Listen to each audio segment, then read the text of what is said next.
J'ai vu trop de gens ces derniers jours dire des choses inacceptables sur la France, corroborer tous les mensonges qui étaient dits sur nous, sur ce que j'avais pu dire, et être les complices tacites du pire. Vous savez, je veux que vous compreniez ce que nous sommes en train de faire en France. Depuis plusieurs années, nous combattons le terrorisme, avec force. Il a coûté la vie à plus de 300 de nos concitoyens, et parfois d'étrangers qui vivaient sur notre sol. Ce terrorisme, qui est fait au nom de l'islam, est un fléau pour les musulmans du monde entier. Vous le disiez vous-même tout à l'heure.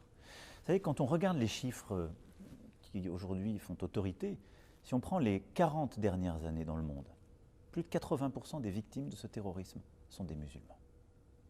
Lorsque des jeunes filles sont enlevées au Nigeria par des groupes au nom de l'islam, ce sont ces jeunes filles dont les familles sont musulmanes qui en sont les victimes. Lorsque telle maternité est bombardée, je pourrais citer des dizaines d'exemples.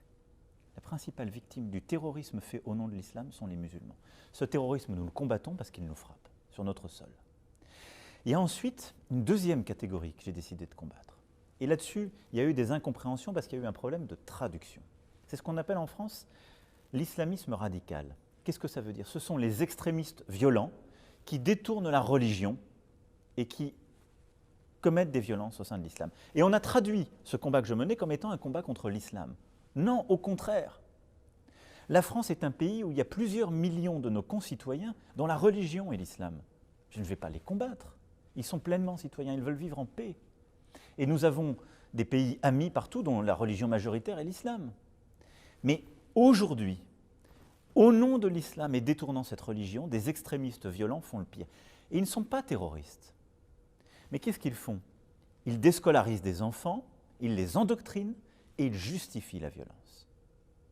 Sur notre sol en France, ils agissent en connexion avec des groupes à l'étranger.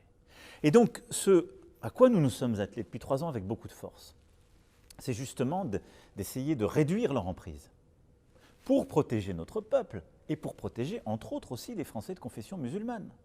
Parce qu'ils nourrissent progressivement un sentiment qui peut être nocif pour l'amitié justement entre les religions. Parce que comme tout ça se fait au nom d'une religion, il y a une incompréhension qui naît. Et donc ce que j'ai réaffirmé dans le discours des Mureaux au début du mois d'octobre, c'est ma détermination par un projet de loi qui arrive, qu'on a appelé séparatisme. Mais je veux lever les ambiguïtés, qui est un projet de loi pour lutter contre ces groupes et ces personnes extrémistes, violents, qui agissent au nom de l'islam. C'est de protéger toutes les Françaises et les Français, et plus largement, et en particulier ceux dont la religion est l'islam. Et donc qu'est-ce que nous allons faire? Les empêcher de déscolariser des enfants de la République. Nous allons empêcher qu'il y ait des financements liés avec des activités terroristes qui viennent leur permettre de mener leurs activités. Donc on va créer de la transparence financière. Et on va surtout s'assurer, ce qui est pour moi essentiel en France, que toute personne, quel que soit son culte, ce n'est pas mon sujet, quelle que soit sa religion, mais respecte pleinement les lois de la République française. Ça, c'est essentiel. Et donc c'est ça ce que nous sommes en train de faire.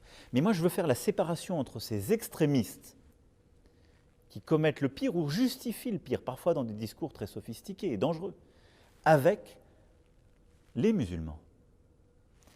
Et partout ces dernières semaines, dans le monde musulman, on a essayé d'agréger les deux, en déformant mes propos, en faisant mentir, en disant « président de la République française et donc la France, ils ont un problème avec l'islam ». Non, nous n'avons aucun problème avec l'islam.